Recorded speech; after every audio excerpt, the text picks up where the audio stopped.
18 horas. Notícias de Manaus, Amazonas, Brasil e do mundo. Agora na Mix.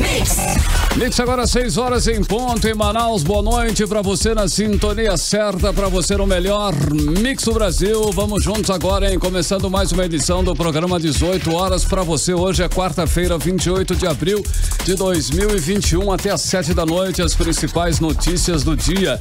Tudo bem, Karime? Boa noite. Muito boa noite, Carlão. Boa noite pra você que acompanha a programação aqui da Mix Manaus. Estamos juntos a partir de agora até às 7 da noite no programa 18 horas. 6 em ponto. 18 horas. E hoje, no 18 horas, você acompanha os primeiros trabalhos da CPI do Senado. Somente no primeiro dia, a CPI recebeu 173 pedidos que miram convocações relacionadas ao colapso da saúde no Amazonas e as vacinas. Vamos mostrar também em outro inquérito. Em depoimento, o ex-ministro da Saúde, Eduardo Pazuello, culpou os servidores e o governo do Amazonas pelos erros e o colapso no sistema de saúde em Manaus. O chão da terra tremeu. Vamos falar no programa de hoje sobre o terremoto que atingiu o município de Barcelos e foi sentido também por alguns moradores aqui em Manaus. E também no programa de hoje vamos saber como estão os vários processos de impeachment contra o governador Wilson Lima na Assembleia Legislativa, em entrevista com o deputado Dermilson Chagas. Muito bem, essas e outras notícias, hein? As principais notícias do dia você confere em mais uma edição do programa 18 horas até às 7 da noite aqui no melhor Mix do Brasil. Você está ouvindo Mix 18 horas. A pandemia no Amazonas foi um dos temas na abertura dos trabalhos da CPI da Covid no Senado nesta terça-feira. Foram citadas a crise no fornecimento de oxigênio hospitalar no estado, a transferência de pacientes com Covid do Amazonas em tratamento para outras cidades do Brasil e também a instalação de câmaras frigoríficas em cemitérios de Manaus. O vice-presidente da CPI, Randolfo Rodrigues, chegou a pedir todos os documentos sobre o tema e apresentou pelo menos 45 requerimentos. Também foi solicitada a convocação dos gestores aqui de Manaus, lembrando que esta CPI foi instaurada depois da repercussão da crise de oxigênio aqui do Amazonas, que o Amazonas enfrentou no início do ano e causou inúmeras mortes. Daí esta CPI vai investigar a atuação do governo federal durante a pandemia, o uso do dinheiro federal enviado para estados e municípios para enfrentar a pandemia e com destaque para a crise no Amazonas. É por isso, Karime, a CPI da Covid no Senado recebeu somente no primeiro dia 173 pedidos que miram convocações relacionadas ao colapso da saúde no Amazonas, além de vacinas. Entre os requerimentos também há pedidos para ouvir o ministro da Saúde, Marcelo Queiroga, e os ex-ministros Luiz Henrique Mandetta, Nelson Taik e Eduardo Pazuello. Na análise de especialistas aqui da Universidade Federal do Estado do Amazonas, entre as investigações no estado é preciso apuração ampla na crise do oxigênio em Manaus e se deve incluir também a tal imunidade de rebanho, que na avaliação dos estudiosos parece ser a estratégia adotada pelo governo federal para tentar vencer a Covid. A repórter Odineia Araújo tem mais detalhes sobre o assunto e mostra pra gente agora. O colapso na saúde do Amazonas, tanto na primeira quanto na segunda onda da Covid-19, está na pauta da CPI da Covid. Somente a crise no fornecimento de oxigênio hospitalar em Manaus foi o foco de ao menos 5 pedidos, vindos tanto de senadores da oposição como de governistas. O vice-presidente da CPI, Randolfo Rodrigues, pediu todos os documentos sobre o tema, enquanto o senador Alessandro Vieira pediu que sejam convocados os gestores de Manaus. De acordo com os senadores, é fato público e notório que Manaus entrou em colapso com o avanço dos casos da Covid-19. As internações e os enterros bateram recordes, as unidades de saúde ficaram sem oxigênio e pacientes foram enviados para outros estados. Além disso, lotados, os cemitérios não suportaram, sendo preciso instalar câmaras frigoríficas. Para o pesquisador da Universidade Federal do Amazonas, Alexander Steinmetz, é preciso investigar também a história da chamada imunidade de rebanho que o Estado teria adquirido. É preciso se investigar a promoção da imunidade de rebanho por contaminação, que parece ser uma estratégia do governo federal para tentar vencer a Covid. Essa estratégia não funciona e é também antiética, né? Pelo grande número de mortes que ela acarreta, né? A única imunidade de rebanho possível, efetiva e eticamente aceitável é a vacinação. O pesquisador também defende a investigação do porquê o governo federal não comprou vacinas quando podia, além do porquê o governo até ridicularizou o isolamento social, o uso de máscaras e promoveu tratamentos cientificamente comprovados como ineficazes. Esse discurso contra isolamento social, uso de máscaras, influencia pessoas, né? E a falta de adesão da população a medidas de restrição favorece a circulação do vírus. E quanto mais o vírus circula, maior a chance de uma nova variante como a P1 surgir.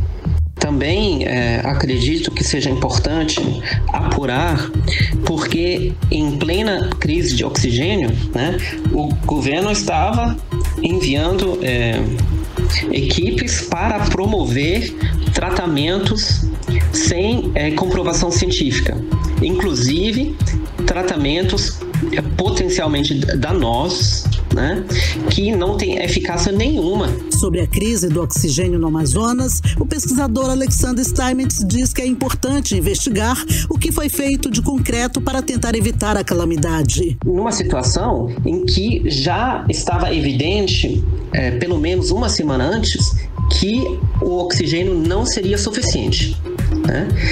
E numa perspectiva um pouco mais ampla, numa situação em que cientistas já alertaram há meses, né? Desde pelo menos agosto de 2020, que uma segunda onda estava a caminho. Somente no primeiro dia de atividade, a CPI da Covid recebeu uma enxurrada de pedidos de senadores, 173 solicitações. Os requerimentos abrem caminho para uma devassa na condução dos governos no enfrentamento à pandemia. Todos os pedidos precisam ser pautados pelo presidente Omar Aziz para serem votados pela comissão. Entre os requerimentos também há pedidos para ouvir o ministro da Saúde, Marcelo Queiroga, e os ex-ministros Luiz Henrique Mandetta, Nelson Teich e Eduardo Pazuello. Existem pedidos ainda para ouvir também assessores diretos de Pazuello, como Ayrton Antônio Soligo, Antônio Elcio Franco e Maiara Pinheiro. Eles devem responder sobre a política de distribuição de meios para a proteção individual, como máscaras e álcool em gel. Odinei Araújo para o 18 horas. Você está ouvindo 18 horas. E durante o inquérito que investiga a gestão do ex-ministro da Saúde, Eduardo Pazuello, durante a crise de oxigênio enfrentada no Amazonas em janeiro, Pazuello destacou o colapso no sistema de saúde em Manaus e culpou os servidores e governo do Amazonas pelos erros. O depoimento foi dado para a Polícia Federal e o canal CNN Brasil teve acesso ao documento. Carlão, e o depoimento faz parte do inquérito que investiga a responsabilidade da gestão de Pazuello na crise de oxigênio enfrentada aqui no Amazonas em meio ao pico da segunda onda da pandemia em janeiro deste ano. Vamos saber os detalhes sobre esse depoimento agora na reportagem de Nathalie Moraes.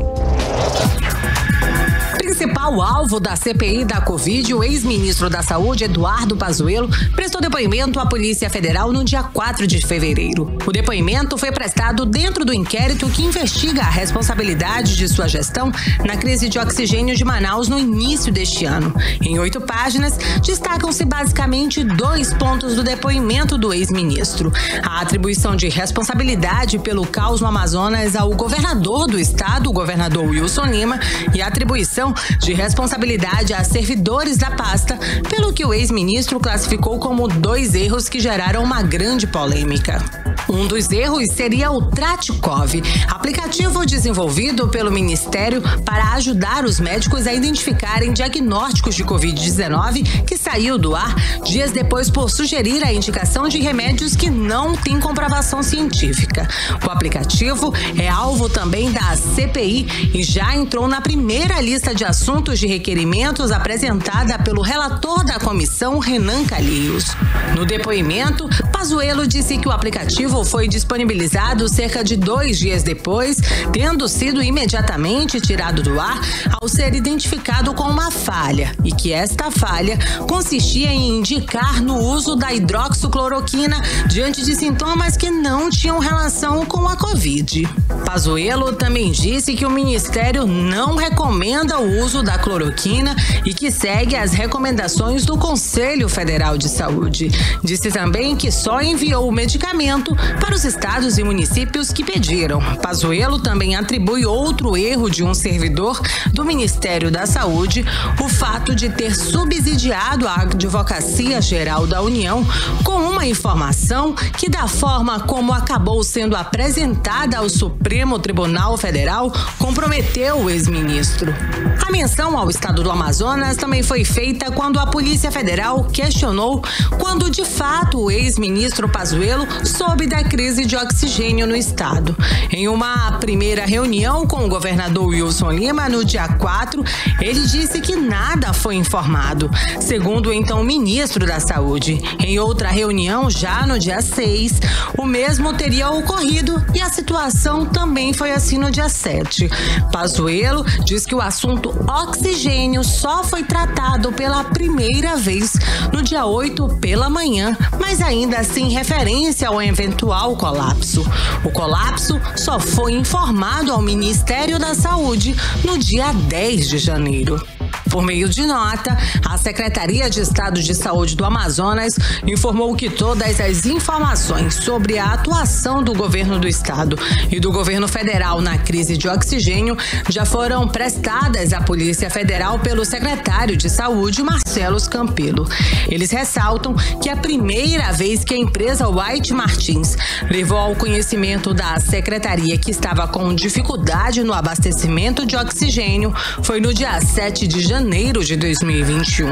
Ainda assim, a reunião foi para informar sobre o aumento no consumo e para pedir apoio logístico do governo para suprir a necessidade naquele momento. Na noite do mesmo dia, o secretário de Saúde ligou para o ministro Eduardo Pazuello, que orientou a acionar o Comando de Conjunto das Forças Armadas no estado para solicitar apoio no transporte de oxigênio até Manaus, o que foi providenciado, segundo a secretaria, no dia seguinte. Nathalie Moraes para o 18 horas. Lembrando aí que essa investigação fora parte da CPI da Covid no Senado. Ainda em janeiro, a Polícia Federal cumpriu determinação do então ministro do Supremo Tribunal Federal, Ricardo Lewandowski, e abriu inquérito para investigar se a conduta do ministro contribuiu para aumentar o número de mortos pelo novo coronavírus aqui em Manaus. Bom, o fato é que é preciso sim investigar tudo com muita seriedade. O Amazonas passou pela pior crise sanitária da sua história, com falta de oxigênio hospitalar que provocou uma crise de saúde e também a morte de dezenas de pacientes. Pessoas morreram sem oxigênio dentro de unidades hospitalares do governo do estado. E uma das determinações do então ministro da Saúde, Eduardo Pazuello, foi que não se guardasse as segundas doses da vacina contra a Covid. Na época, ele garantiu que o Brasil teria remesso suficiente e que deveria se priorizar a primeira dose da vacina para imunizar o maior número de pessoas. Bom, o resultado agora é que falta vacina e hoje pelo menos 10 capitais brasileiras interromperam parcialmente a vacinação. Carimilhão, e Manaus é uma destas capitais aí. Aqui está suspensa a partir de hoje a aplicação da primeira dose da vacina contra a Covid. Em entrevista coletiva na manhã de hoje, a Secretaria Municipal de Saúde informou que segue aplicando apenas a segunda dose nos 7 postos de vacinação. A medida vale inclusive para quem já havia sido agendado por meio do site Imuniza Manaus. A previsão de retorno da aplicação das novas doses deve demorar entre 10 e 15 dias. E a repórter Nathalie Moraes acompanhou essa entrevista coletiva e traz os detalhes pra gente.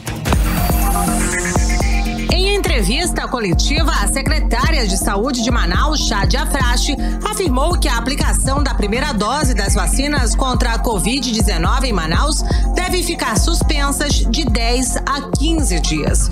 Já a partir de hoje, somente a segunda dose da vacina passam a ser administradas em Manaus. Mesmo que estejam agendadas, infelizmente terão que esperar mais ou menos, a gente estima que para voltarmos a restabelecer um prazo de mais ou menos 10 a 15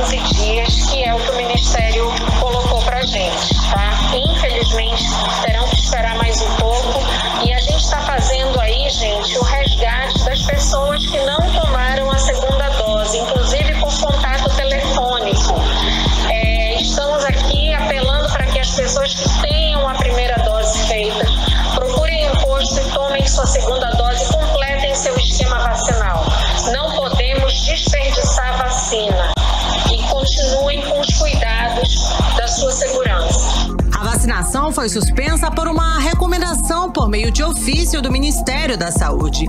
Estão suspensas a primeira dose de Coronavac em todo o estado e a primeira dose de AstraZeneca suspensa somente em Manaus. Nas comunidades do interior do estado, a vacinação de primeira dose da AstraZeneca continua. Quem precisa tomar a segunda dose dessas vacinas pode procurar os postos de vacinação. A secretária afirmou ainda que a vacinação da primeira dose em comunidades ribeirinhas de Manaus que estão recebendo a AstraZeneca continuam normalmente. O nosso estoque de AstraZeneca ainda hoje consegue contemplar a dose 1 para os ribeirinhos. Esse esquema da AstraZeneca de primeira dose para os ribeirinhos continua acontecendo normalmente, tá? Aqui na cidade de Manaus estão sendo feitas as segundas doses da AstraZeneca e Coronavac. E a Coronavac, como todas as segundas doses. O que foi suspenso até agora, gente? D1 de Coronavac e D1 de AstraZeneca para a cidade de Manaus. Lembrando que para os ribeirinhos o esquema de vacinação continua normal. Até esta terça-feira, Manaus tinha um estoque de 3.000 vacinas para a segunda dose. Uma nova remessa com mais 6.000 doses de AstraZeneca devem chegar amanhã.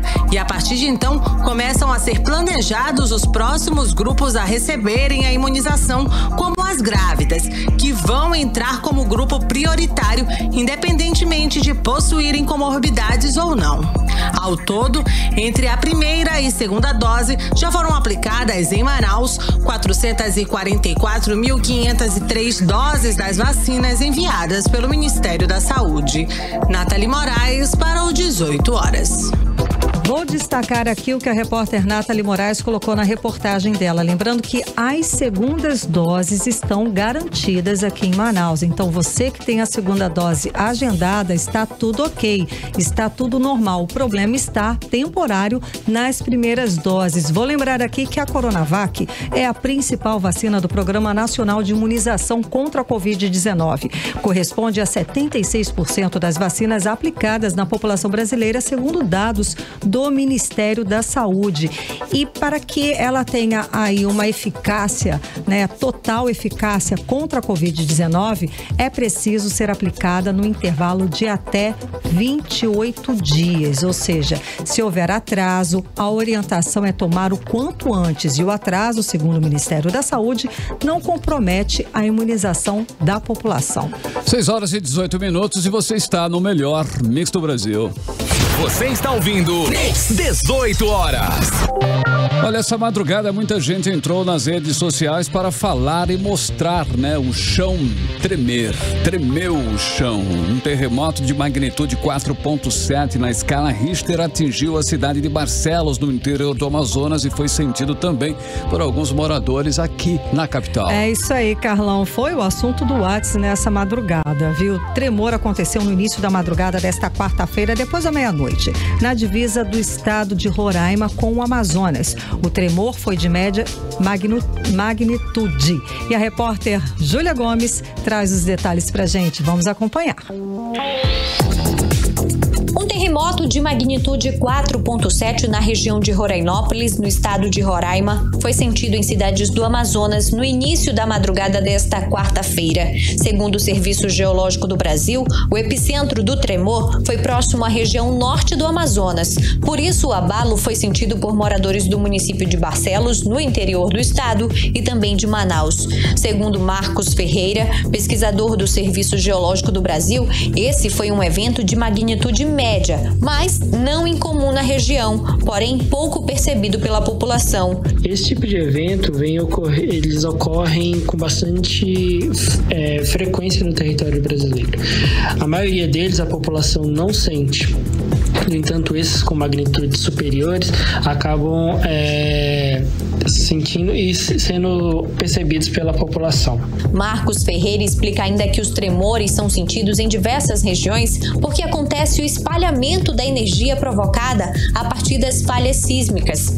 Então, mesmo ocorrendo a distâncias grandes, se tiver energia suficiente, vai ser sentido, por exemplo, em Manaus e em outras regiões mais distantes. Ao exemplo do que ocorreu no dia 31 de janeiro deste ano, com o evento na Guiana, que foi sentido na região norte quase como um todo. Foi um evento de magnitude 5.6. E esses eventos parecem estar ocorrendo com mais frequência, mas é a taxa de percepção da população que aumentou juntamente com o trabalho de análise e detecção desses eventos. Dados da Rede Sismográfica Brasileira, que monitora a sismicidade do território nacional através de quase 100 estações sismográficas espalhadas pelo país, indicam que o tremor da madrugada desta quarta-feira teve uma profundidade de apenas 10 quilômetros. Logo, foi um tremor raso e com potencial de causar danos menores perto do epicentro. Segundo o Corpo de Bombeiros do Amazonas, não houve registro de ocorrências.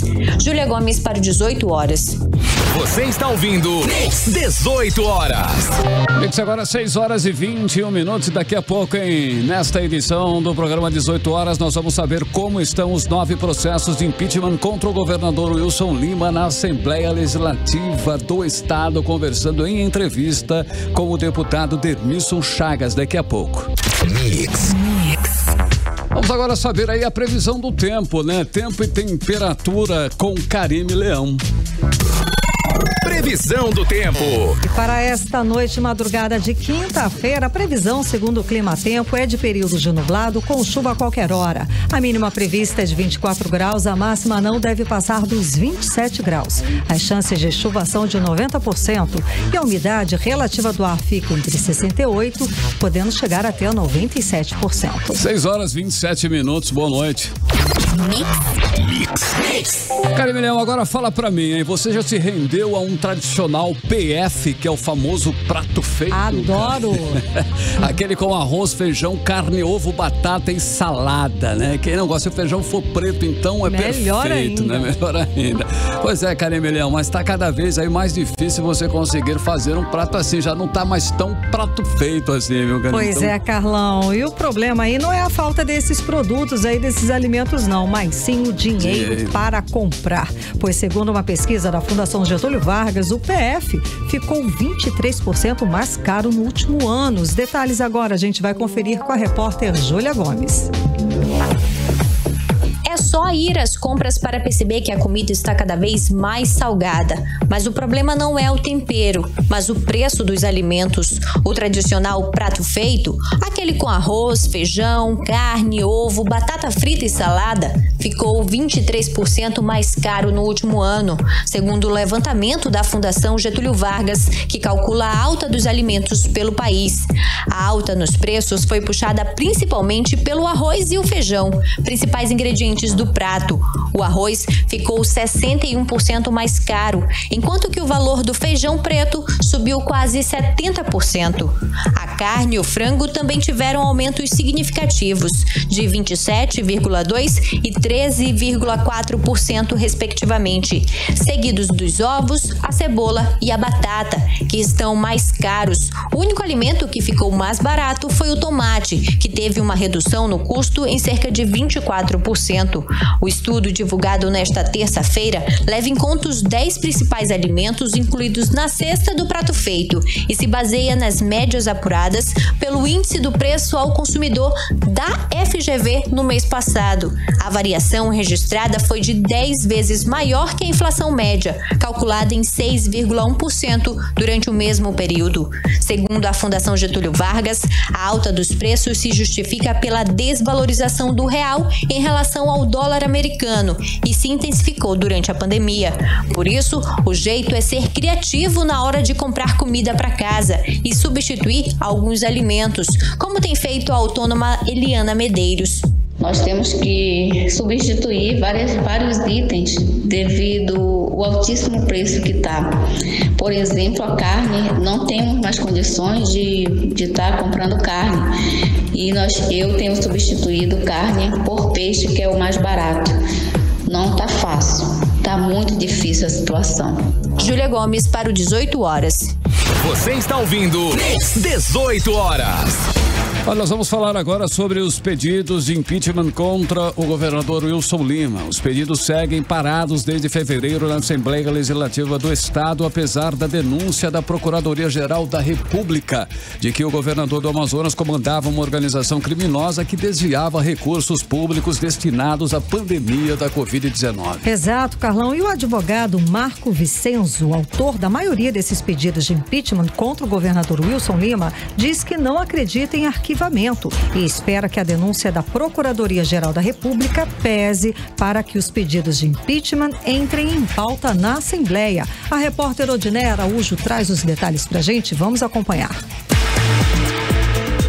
No total, 7 pedidos de impeachment de Wilson Lima estão parados na Casa Legislativa do Amazonas. 6 deles foram protocolados no mês de janeiro, quando o estado era o epicentro da pandemia da Covid-19, com mortes por asfixia. O primeiro pedido de afastamento de Wilson Lima esse ano é de 19 de janeiro, de iniciativa do advogado Marco Vicenzo.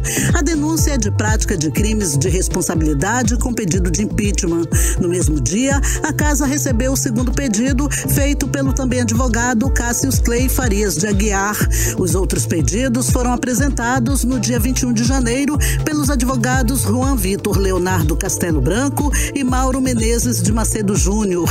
E no dia 25 de janeiro, novamente, pelo advogado Marco Vicenzo, agora com pedido de impeachment também para o vice-governador Carlos Almeida Filho. Esses 4 primeiros pedidos até chegaram a ser lidos em plenário no dia 26 de janeiro pelo então presidente da Assembleia Legislativa, deputado Josué Neto, mas de acordo com o site da Assembleia, os pedidos estão parados desde então. A 5ª denúncia chegou à Casa Legislativa no dia 26 de janeiro, novamente, pelas mãos do advogado Marco Vicenzo. E no mesmo dia, Rafael Monteiro e Lima apresentou o pedido de impeachment de Wilson Lima e Carlos Almeida. A última denúncia pedindo a saída do governador do Amazonas e do vice chegou na Assembleia Legislativa no dia 23 de fevereiro, de autoria do advogado Vitor Godinho das Chagas. Mas desde que foi protocolado já na presidência do deputado Roberto Cidade, o pedido nunca foi movimentado. O autor da maioria das ações, o advogado Marco Vicenzo, diz que a demora em apreciar os pedidos de impeachment tem transcendido a esfera do razoável. E de acordo com ele, até agora não recebeu nenhum protocolo de andamento das petições. Marco Vicenzo diz acreditar que os pedidos não foram engavetados. Eu acredito que eles realmente estejam sentindo o momento. Acontece que o momento dos parlamentares não é o mesmo momento do povo. Então, eu acho que a Assembleia tem que estar mais atenta às vozes das ruas, muito embora eu não acredite que realmente tenha sido engavetado, a não ser que exista interesses escusos da Lean, que eu acredito que não tenha. Eles devem pautar aí o mais tardar no mês que vem. Senão, aí realmente eu vou ter que me curvar ao entendimento das pessoas que dizem que o pedido vai ser engavetado por interesses pessoais. O advogado acredita que com a recente denúncia da Procuradoria-Geral da República contra o governador Wilson Lima de comandar organização criminosa responsável por suposta prática dos crimes na condução de gastos públicos na pandemia no Amazonas, os deputados devem colocar os pedidos de impeachment em pauta. Como poder legislativo e representante do povo, a Assembleia não pode ser negligente, e a negligência ela também é punida. Caso a Assembleia não dê prosseguimento aos pedidos que foram feitos, eu entendo que existe uma negligência da Lean e que o Ministério Público deve investigar. O certo é que desde fevereiro os pedidos de impeachment do governador Wilson Lima e do vice Carlos Almeida não registraram movimentação no sistema de apoio ao processo legislativo. No ano passado, pedido de impeachment do Sindicato dos Médicos do Amazonas foi apresentado no dia 22 de abril e a denúncia foi aceita 7 dias depois, em 30 de abril. O então presidente da Casa, Josué Neto, aprovou a abertura do processo em uma semana. O atual presidente, deputado Roberto Cidade, já está há quase 3 meses no cargo e, embora tenha garantido que colocaria os pedidos em votação quando assumiu a direção da Alean no dia 1º de fevereiro, até agora nada andou. Odineia Araújo para o 18 horas. 18 horas. Entrevista do dia. E como acompanhamos na reportagem da Odinei Araújo, a Assembleia Legislativa do Estado do Amazonas segue inerte a respeito dos pedidos de impeachment contra o governador Wilson Lima. E esta semana, o deputado Dermilson Chagas, do Podemos, questionou mais uma vez o motivo pelo qual a Assembleia ainda não deu início ao processo de impeachment do governador Wilson Lima, do PSC. E para falar mais sobre esse assunto, vamos conversar com o deputado Dermilson Chagas. Muito boa noite, deputado. Seja bem-vindo ao programa 18 horas. Boa noite, Karine. Boa noite, Carlão. Boa noite aos ouvintes da Rádio Mix. Então, deputado, são vários pedidos de impeachment que seguem engavetados na Assembleia. Por que isso acontece? Olha, é que nós estamos cobrando do presidente para que analise e bote em julgamento no plenário, formando o devido processo legal do que determina a lei. Que ele tem que fazer uma comissão, essa comissão tem que analisar, fazer a defesa e depois fazer o julgamento em plenário. Então, o que aconteceu? Eu entrei com um pedido de mandato de injunção para que a Justiça obrigue a Assembleia a dizer quando é que o presidente vai analisar esses pedidos. O objetivo é que para dizer à Assembleia, o Judiciário dizer à Assembleia, que existe uma falha no ordenamento interno da Assembleia que não dá prazo para o presidente julgar a matéria. E aí o Judiciário determina, pede um prazo de 10 dias, 15 dias para se analisar os pedidos de impeachment que o governador tem na Assembleia Legislativa, que são mais de 15 pedidos. Nós estamos acompanhando todos os dias o que vem acontecendo com a nossa cidade e com o nosso estado. Deputado, o senhor falou da instauração, que estava dependendo aí do presidente da casa, Roberto Cidade. Nós mostramos em reportagem aqui no 18 horas que a família dele espera receber mais de 18 milhões em contratos. Isso não dificulta, isso é legal? Como é que o senhor analisa esta situação? Olha, eu quero separar as coisas, eu não quero duvidar de que isso fosse algo que comprometesse o parlamento. Ele é chefe de um parlamento. Eu não quero imaginar isso, nem vou imaginar, mas o que nós temos que fazer é cobrar o presidente. Afinal de contas, somos 24 deputados. 2 deputados de oposição é que cobram todos os dias o pedido de impeachment, Então, se outros deputados também assim quisessem, eu tenho certeza que aumentaria a força, teria mais ressonância, teria mais impacto essa cobrança. Mas eu não quero acreditar que sejam esses convênios, eu não quero acreditar isso, Eu quero acreditar que nós elegemos uma pessoa que tem compromisso com a Constituição e com o povo.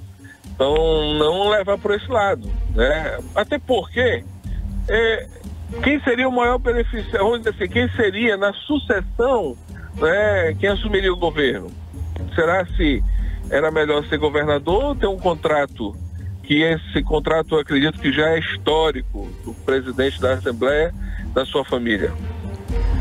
Deputado. Deputado, a gente está falando aqui da instauração da CPI no Senado, da Covid, E como é que está aqui? Voltando para o Amazonas, a gente segue ainda sem uma segunda CPI da saúde? Como é que está? A CPI hoje, o deputado Péricles assinou, junto comigo com o deputado Wilker Barreto, faltando 5 assinaturas. O que nós queremos é que nossos colegas deputados entendam da importância. Foi feita uma CPI lá atrás que foi em cima dos respiradores, que culminou hoje, graças a Deus, com essa denúncia da Procuradoria. Aí vem outros itens, outros fatores, vem falta de oxigênio, a falta de equipamento de proteção, os insumos, os aviões para o interior, o atendimento no interior, tem outros casos, outras situações que precisam ser investigados. Fazer o caminho do dinheiro do Estado. O que fizeram com o dinheiro do Estado? Houve superfaturamento? Por que faltou insumos? Por que não planejaram a compra de oxigênio? Por que não atenderam o pessoal no interior? por que de tantas mortes, né? Então, eu acredito que só o simples fato de o governador vir a público dizer, né, entre a primeira e a segunda onda do Covid, na segunda, ele dizer que o Amazonas era referência no tratamento de Covid, e quando chegou a segunda, nós vimos que era uma mentira, culminando com mais de 12 mil mortes, chegando hoje. Então já mostra o dolo do governador, já mostra que ele estava mal intencionado em falar uma coisa que ele não tinha sustentação, era só bravatas, palavras que resultaram em mortes. Então esse fato precisa ser investigado, apontar os responsáveis pelas essas mortes. Quem é o responsável? É o diretor do Hospital 28 de Agosto? É o diretor do Delfina? O Delfina, que é um outro hospital que o Ministério Público agora está dizendo que é imoral, que é ilegal. Nós vamos pagar 3 bilhões para um aluguel. 3 bilhões, um orçamento de um ano para atender 4 milhões de pessoas no Amazonas. Nós vamos pagar só no aluguel de um hospital 3 bilhões. Quer dizer, são tantas coisas que nós temos que investigar que nós precisamos da CPI. Então é importante que os colegas entendam e que a sociedade cobre também, que a sociedade venha para as redes sociais, que faça uma manifestação, que repudie a atitude, mostre de qualquer forma que realmente isso não está a contento, não está satisfatório. Ok, deputado, entre todas essas situações aí que o senhor acabou de relatar, nós temos também a denúncia da Procuradoria-Geral da República para o Superior Tribunal de Justiça, que aponta o governador do Amazonas, Wilson Lima, do PSC, por uma organização criminosa e também pela suposta prática dos crimes de dispensa indevida de licitação, fraude à licitação, peculato no esquema aí de corrupção ligado ao enfrentamento da pandemia. São vários problemas, são várias situações. Como o senhor analisa essa denúncia aí e também o silêncio da Assembleia nesse caso também aí da Procuradoria-Geral da República? Olha, eu fico muito preocupado, porque a Assembleia é a casa do povo. A partir do momento que as pessoas não ouvem, não vê, é triste isso. Ela tem um papel social, é um braço da sociedade, é o refúgio de um povo que está agoniado. Quando ela não se manifesta, mostra uma fraqueza e uma relação muito próxima com o governo. E isso compromete a imagem do parlamento como um todo. Então, eu tenho cobrado, né, constantemente, e chegando ao ponto de dizer, se ela não fiscaliza, se ela não pede resposta e não vem, se quer informações e não dão, é melhor fechar. Porque um parlamento que não consegue atuar? Nosso papel institucional de cada deputado do poder é fiscalizar. Então nós temos uma obrigação com a sociedade, que é de cumprir o nosso papel fiscalizador. Mas nem todos entendem dessa forma, cada um compreende do seu jeito, eu compreendo do meu e digo que nós precisamos ficar em paz, quites com a sociedade, porque existe uma cobrança muito grande em relação ao parlamento. É triste. Bom, deputado, o senhor afirmou hoje que existem suspeitas de que o governo do Amazonas está favorecendo empresas com isenção de ICMS aqui no estado. O senhor pode explicar para a gente mais a respeito dessa denúncia? Olha, sim, essa questão que eu estou dizendo é em relação ao ICMS que ele deu de forma graciosa para uma empresa chamada Eneva, que fica em Silves. No dia 16 ele teve a visita de uma pessoa chamada Damian Popolo, que é um dos lobistas da empresa, e que eu espero que não venha outro decreto gracioso com isenção do ICMS no transporte do gás. E aí nós temos que ficar atentos, né? Porque os poderes estão perdendo. Tribunal de Justiça, TCE, Assembleia, Defensoria Pública e o Ministério Público. E o governo está dando graciosamente várias isenções. Como é que fica isso? Isso tem que ser passado pela Assembleia. Isso tem que ser uma mensagem transformada em lei e votar. Tem que ser discutido. O governo tem um comportamento com Manaus. Ele cobra ICMS na geradora e não na distribuidora. Aqui no Amazonas, ele faz um decreto no qual ele, em vez de cobrar o ICMS na extração, ele bota para a distribuidora lá em Roraima, que vai ter uma energia mais barata, em Manaus não. Entendeu? Ok. Alô, deputado, o senhor não escuta? Estou te escutando, Karine. Sim, achei que tivesse caído. Sim, essa questão do ICMS também, foi isso que aconteceu com a empresa de energia? Sim, veja bem, ele deslocou, fez uma substituição tributária, é isso que eu venho cobrando e falando sempre. Como é que o governo tem um comportamento aqui em Manaus, antes era na distribuidora que cobrava o ICMS, agora é na geradora. Então todo mundo que tem gato, todo mundo tem perda de energia, alguém que faz qualquer coisa errada, nós estamos pagando, está sendo rateado esse ICMS para todo mundo. Com a Eneva que está aqui explorando gás, que não pode explorar em outro lugar porque só tem gás lá em Silves, ele tirou daqui a cobrança do ICMS na fonte e deixou na distribuidora lá em Roraima. E essa empresa ganhou uma licitação depois que teve esse benefício instalado aqui no Amazonas. Então é muito esquisito. Aí os poderes estão perdendo recursos, estão perdendo dinheiro, estão perdendo, nós estamos perdendo políticas públicas. Como é que está essa arrecadação de ICMS? Por que o governo se reúne com esses empresários, logo depois vem uma isenção de ICMS? É muito esquisito isso. Tem que ser visto. Eu pedi ao Tribunal de Contas para que analise todos os decretos de isenção ou redução de ICMS que o governador deu no gabinete dele, através do gabinete dele, porque nós estamos perdendo receita. Então, isso é um fato gravíssimo que o governo comete. E outra, mais ainda, porque quando ele dá uma isenção de ICMS ou uma redução, ele tem que dizer como ele vai compensar essa perca. Porque tem os municípios, tem os poderes, que esse dinheiro constitucionalmente são dessas entidades, são desses entes, e não do governador do estado. Ele pode fazer com o dele, não com o dos outros.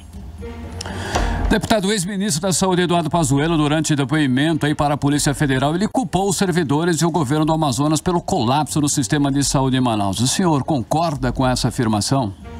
Concordo, é uma irresponsabilidade muito grande, falta de gestão, falta de experiência, falta de habilidade. Todo mundo está vendo isso. O governo não se preparou, não se planejou. Como é que ele vai combater um coronavírus que não tem as ferramentas necessárias para tomar uma decisão, para combater o remédio, o profissional, o oxigênio, tem que ver a questão do avião porque tem que ter o interior, tem uma série de coisas. Então o que aconteceu? É por isso que nós pedimos a CPI, é por isso que a CPI no Congresso vai a fundo e com certeza vai encontrar muita coisa errada. E aí o governo do estado vai querer jogar para o White Martins uma responsabilidade que é dele, porque a empresa já fornecia para ele. A empresa disse que não ia ter oxigênio para fornecer. E qual foi as medidas tomadas? Nenhuma. Isso é fato. O Pazuello está atribuindo a responsabilidade do governo do estado porque é ele que tinha conhecimento disso. O Pazuello não tinha. O Pazuello não sabe quantos hospitais tem, quem tem oxigênio, quem não tem oxigênio. O Pazuello não sabe quais estão funcionando naquela época. É impossível o Pazuello saber se no 28, ou no Joãozinho, ou lá no João Lúcio, ou outro hospital, estivesse faltando ou estivesse esculhambado. A realidade está aí. A saúde não tem experiência nenhuma, não tem preparo nenhum. Os caras estão vivos hoje para amanhã continuar tocando a vida. Mas não tem uma expectativa de longo prazo. Qual é o programa? Qual é o projeto de longo prazo? Não tem. Você vê na condução da pandemia as falhas, os defeitos, os erros. Que está aí Newton Nins, está aí o oxigênio, está aí os respiradores, que não são respiradores, são ventiladores, está aí o superfaturamento, está aí a falta de insumo, a falta de assistência no interior, está aí. Quer mais do que isso? O governo dizer que ele estava preparado para combater e na realidade não estava? É brincadeira. Parece que Manaus não tem mais justiça. Muitíssimo obrigada, deputado, pela sua participação hoje aqui no programa 18 horas, conversando com a gente, falando sobre esses assuntos tão polêmicos e tão importantes para todos nós. Muito obrigado, eu que agradeço a oportunidade de estar falando para os ouvintes da Rádio Mix e estou aqui para colaborar sempre que puder. Muitíssimo obrigada, boa noite, bom trabalho. Tudo bem, fique com Deus, tchau. Conversamos com o deputado Dermilson Chagas, do Podemos. 6h53, boa noite. Você está ouvindo 18 horas.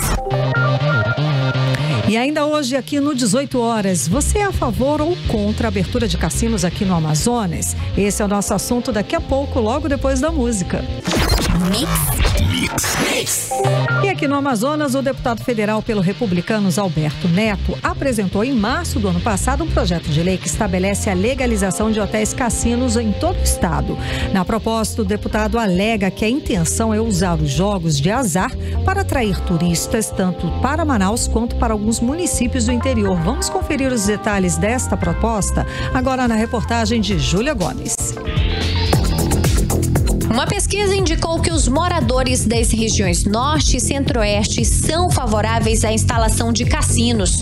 Além de defender a implantação da atividade, os entrevistados acreditam que os empreendimentos, desde que legalizados, vão gerar mais empregos e criar nova fonte de recursos para melhorias sociais. Questionados sobre a atividade, quase 50% dos entrevistados das regiões Norte e Centro-Oeste responderam que são favoráveis aos empreendimentos e 43% se posicionaram contrários.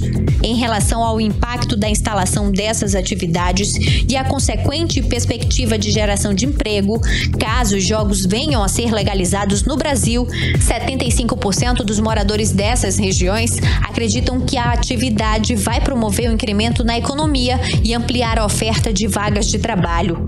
Os dados apontaram que 60% dos moradores do Norte e Centro-Oeste disseram que são favoráveis ao posicionamento de alguns deputados e senadores que defendem a legalização dos jogos de azar como fonte de recursos para o pagamento de auxílio emergencial durante a pandemia do coronavírus.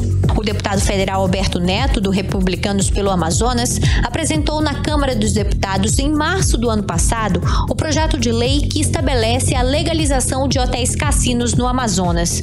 Na proposta, o deputado alega que a intenção é usar os jogos de azar para atrair turistas a Manaus e alguns municípios do estado e que o Amazonas pode ser um laboratório para avaliar a viabilidade dos estabelecimentos. Na contagem geral da pesquisa, com todos os entrevistados do Brasil, os números indicaram que 99,7% dos entrevistados afirmaram que são a favor da legalização de todos os jogos de azar no Brasil, ou seja, a legalização de cassinos, jogo do bicho, casas de bingo, videojogo e jogo online. O trabalho de levantamento dos dados foi feito por meio de entrevistas pessoais por telefone com mais de 2.000 pessoas com idade acima de 16 anos durante os dias 15 a 19 de março deste ano. A pesquisa sobre a legalização dos jogos de azar foi contratada pela Mago Assessoria de Comunicação Social. Júlia Gomes para o 18 horas. 18 horas. 6h59 em Manaus e agora nós vamos atualizar os números da Covid-19 aqui no Amazonas e no Brasil com Karime Leão. E a Fundação de Vigilância em Saúde do Amazonas informa o diagnóstico de 634 novos casos de Covid, totalizando para 369.488 o total de casos no estado. Ainda segundo o boletim, foram confirmadas 25 mortes por Covid, elevando para 12.587 o total de mortes no estado. E no Brasil, o país contabiliza hoje 398.185 mortes, com 14.521.286 pessoas diagnosticadas positivas para a Covid. Segundo informações do Ministério da Saúde, o país soma hoje 12.800.000 pessoas recuperadas da doença. Agora às 7 horas em ponto, seguimos direto para o editorial 18 horas. Editorial 18 horas. E Manaus ficou esta semana sem vacina para aplicar a primeira dose da Coronavac. A primeira dose da AstraZeneca já havia sido suspensa sem grande alarde. Já nos orgulhamos de ser o estado e a cidade com o maior índice de vacinados. Fomos caindo de posição. Agora estamos enfrentando a falta de vacinas que já atinge quase o Brasil inteiro. É mais uma consequência da desorganização no combate à pandemia que envolve o Ministério da Saúde desde o ano passado. Desorganização que agora deixa a maioria da população de Manaus sem uma data certa para se vacinar. A previsão da Prefeitura de Manaus para a retomada da vacinação com a primeira dose é de 10 a 15 dias. Parece pouco tempo, mas representa um tempo que não temos. Um impacto muito grande no processo de imunização e pode sim prejudicar milhares de pessoas. 18 horas. 7-1, boa noite, Karime. Boa noite, beijo, obrigada pela companhia. Continue bem, amanhã a partir das 6 estaremos de volta com você. Até lá. Ouviu? 18 horas. As notícias do Brasil e do mundo. De volta amanhã.